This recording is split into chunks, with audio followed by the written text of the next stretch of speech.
Muy buenas a todos y bienvenidos a mi canal. Bienvenidos al análisis del capítulo 4 de la primera temporada de The Last of Us, un episodio que comienza a explorar algo de lo más importante que va a tratar esta serie, que es la crueldad humana. Si bien el primer capítulo fue un poco una muestra de cómo se organizaba la sociedad después de la pandemia, y luego hemos ido viendo un poquito cómo estaba el mundo infestado de estos infectados, ahora toca ir viendo poco a poco en qué se ha convertido la humanidad, cómo viven los seres humanos y quién es también un poquito el personaje de Joel. Incluso también descubrimos alguna pincelada del pasado de Ellie y cómo ha tenido una infancia realmente traumática que le ha quitado bastante parte de su inocencia. Porque sí, The Last of Us es sobre todo una historia sobre las personas, sobre cómo un mundo hostil es capaz de quitarte lo poco que te queda de humanidad después de una pandemia tan terrible como esta, y aunque los infectados ya sabéis que también son parte importante de lo que es la historia en sí, indagar en esta oscuridad que nos muestra la historia capítulo tras capítulo está realmente bien. En este episodio, después de la pincelada que tuvimos en el capítulo 1 en la cual Joel se enfrentaba a este guardia, tenemos por fin a nuestros protagonistas enfrentados a otros humanos y no es un enfrentamiento para nada cómodo de ver, porque la violencia, como os llevo diciendo desde el principio de la temporada, tiene su precio en esta serie y matar no es gratis, matar pesa y hace daño a los personajes cuando infligen daño. Así que bueno, con estos conceptos tan interesantes vamos a analizar ya lo que ha sido el capítulo 4, que es un episodio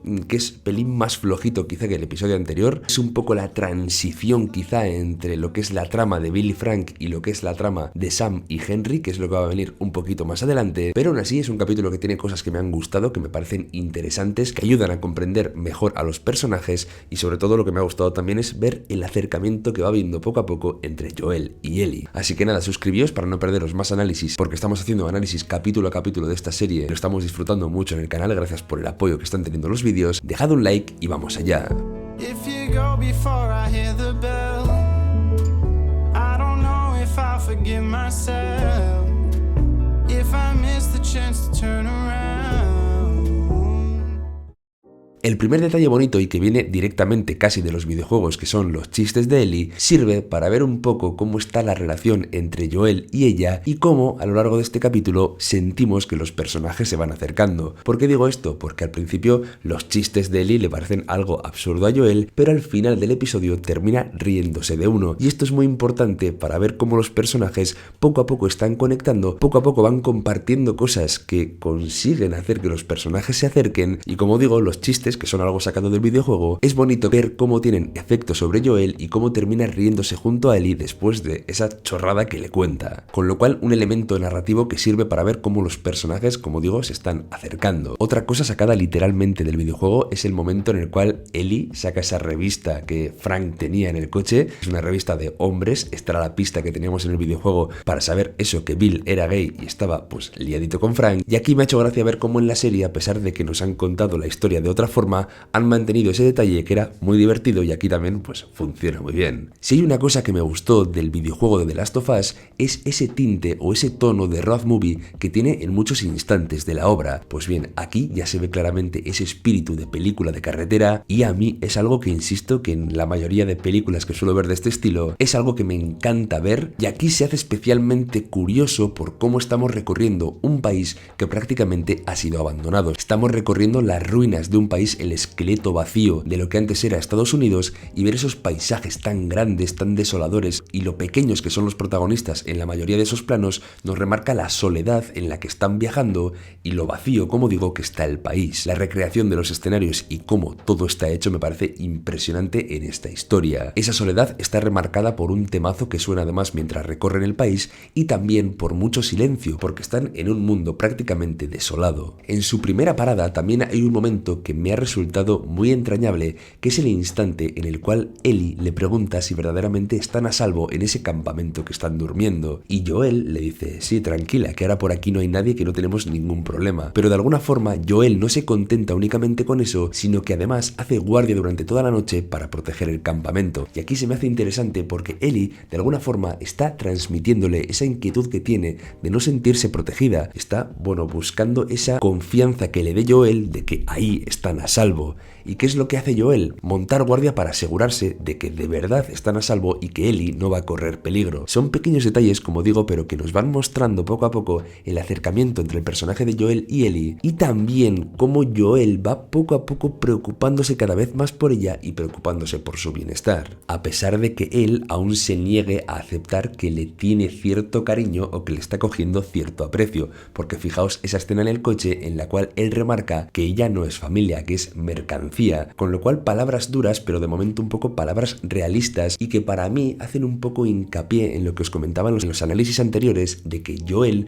no quiere encariñarse con Ellie porque ya perdió a Sarah en su vida y no quiere tomar cariño por nadie por miedo a volver a perderla. De hecho, acaba de perder a Tess, que era alguien también importante en su vida, y ya ve que este mundo le arrebata prácticamente todo lo que ama, con lo cual encariñarse con Ellie pues tiene ese peligro de volver a sufrir y de volver a sentirse roto por perder eso, alguien a quien puede estar cogiendo un poco de cariño. Por eso siempre el personaje toma distancias, aunque ya estamos viendo cómo esa distancia cada vez va siendo menos grande, ¿no? Y los personajes se van acercando de verdad. Con sus preguntas y su curiosidad, también sacada directamente del personaje del videojuego, Ellie le sonsaca a Joel la historia de Tommy y cómo fue primero al ejército y cómo después se unió a los luciérnagas con ese espíritu que tiene él de salvar el mundo, pero como también después los abandonó y simplemente pues se marchó, ¿no? Con lo cual un poquito más de información de Tommy, del que aún todavía no sabemos nada de nada. Detallitos que la serie nos muestra, como por ejemplo una pila de cadáveres quemados según entran a la nueva ciudad. Eso nos deja un poco claro que en la ciudad hay gente quemando cuerpos. En el videojuego se nos deja claro que son cuerpos de no infectados, es decir, de humanos, con lo cual ya teníamos ahí un poco la pista de que había gente un poco marronera y un poco peligrosa en este nuevo emplazamiento. De hecho, la trampa que les tienden es prácticamente igual, al igual que el momento en el cual la camioneta se estampa en esta tienda. Y luego tenemos una escena que es muy gameplay, muy sacada de videojuego, en la cual destaco sobre todo el instante en el cual Ellie se ve obligada a actuar y se ve obligada a apretar el gatillo para salvar a Joel. Que Joel lo primero que siente o su primera reacción al ver esto es de enfado, ¿no? Porque Ellie ha cogido una pistola sin su consentimiento, sin su permiso,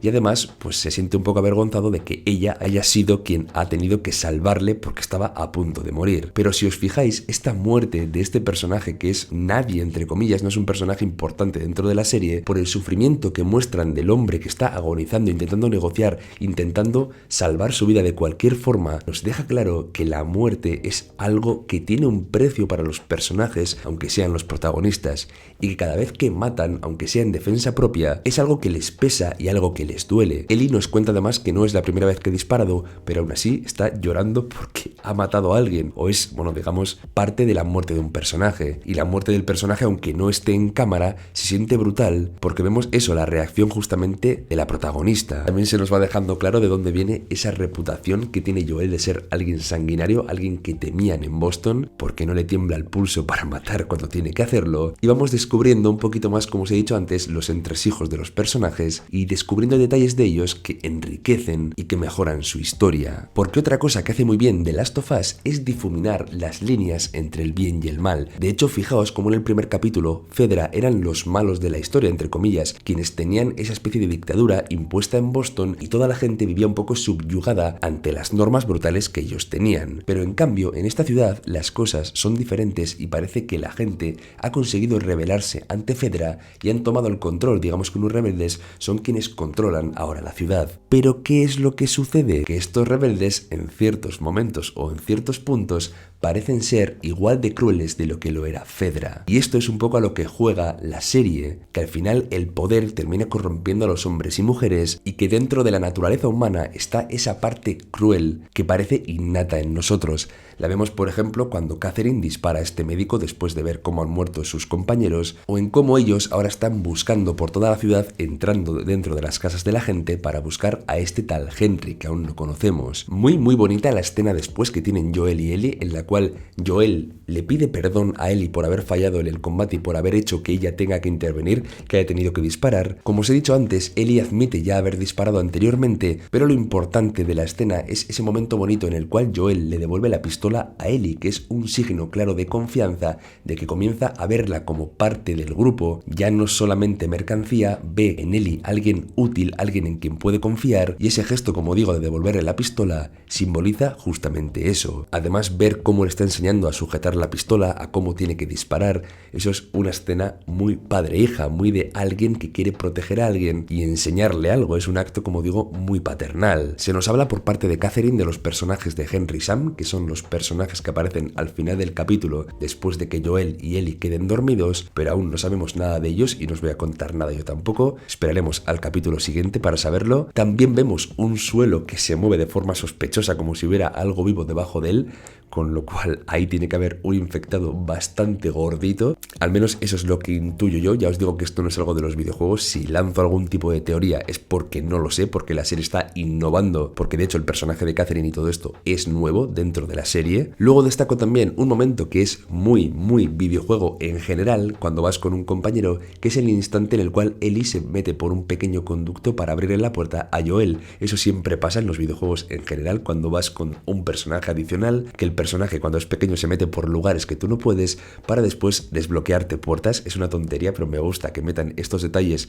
en una adaptación de un videojuego. Y luego tenemos más pistas, como os he dicho, y más información sobre el pasado de los personajes de Joel y de Ellie, sobre todo de Joel. ¿En qué sentido? Primero, Joel admite haber sido igual que los saqueadores que les han tenido la emboscada, con lo cual él también ha formado parte de este tipo de trampas, y tal y como le pregunta Ellie, quizá también haya matado más de una persona inocente en el proceso, con lo cual se remarca que Joel tiene un pasado muy oscuro y que ha tenido mucha parte de villano dentro de su historia. Esto está muy bien para entender al personaje y tener en cuenta que no es ningún héroe, que de alguna forma este mundo tan hostil en el cual él ha tenido que sobrevivir, pues para sobrevivir no puedes ser el bueno de la película, tienes que buscarte tus artimañas para seguir adelante. Pero lo que sí que nos deja claro es que Joel no está para nada orgulloso de esto, que le pesa y que le duele haber tenido que matar a gente inocente, y que tal y como le dice a Ellie, con el tiempo la sensación de haber matado y de haber hecho algo malo entre comillas no desaparece y no se va. Así que sí que se nos queda claro que al menos Joel sí que parece tener pues remordimientos o esa parte humana que en el videojuego quizá costaba un poquito más ver o leer. Además también descubrimos que está un poquito sordo del oído derecho, tal y como Ellie le dice, que nos damos cuenta que Ellie es muy observadora y se fija en todo. También es un detalle importante de su personaje para ver cómo después al final del capítulo ambos personajes han sido sorprendidos por Sam y Henry, dos personajes, como digo, que son importantes, que aportan mucho a la historia y que veréis lo bien que está también su trama, y espero que la adapten, como digo, igual de bien que está en el videojuego. No me quiero dejar el detalle de cómo mientras Joel se está riendo del chiste de Ellie, ese chiste que os he contado que acerca a los dos personajes, en el plano está muy destacado el reloj de Sarah, elemento súper clave que nos deja claro cuando Joel está viendo en Ellie a su hija o a alguien que le recuerda a ella. Un capítulo, como os he dicho, que es un poquito de transición entre la parte de Billy Frank y la parte de Sam y Henry, que sirve para dar ese tono de road movie a la historia de The Last of Us, pero que nos deja momentos muy impactantes como la muerte de este hombre a manos de Joel, la intervención de Ellie también con la pistola y la pequeña presentación de Sam y Henry, aunque aún tenemos que saber mucho más sobre ellos. Me gusta también el capítulo porque, como digo, ya abre esa puerta de explorar la humanidad de la serie, aunque vamos a ver aún bastantes infectados hasta el final de la historia. Lo importante también es ver cómo son las personas en este universo que estamos construyendo. Así que nada, hasta aquí la review. Ya sabéis, suscribíos para no perderos más análisis de esta serie, que estamos, como os he dicho antes, haciendo un análisis capítulo a capítulo. Dejad un like para apoyar el vídeo y nos vemos dentro de poco por el canal. Hasta pronto. Para terminar, os recuerdo que este año he publicado un libro, Nubes de Óxido, que puede adquirirse en el link de la descripción y está disponible tanto en España como en un montón de países de Latinoamérica. Así que ya sabéis, esta es una forma de apoyar el canal. Muchas gracias.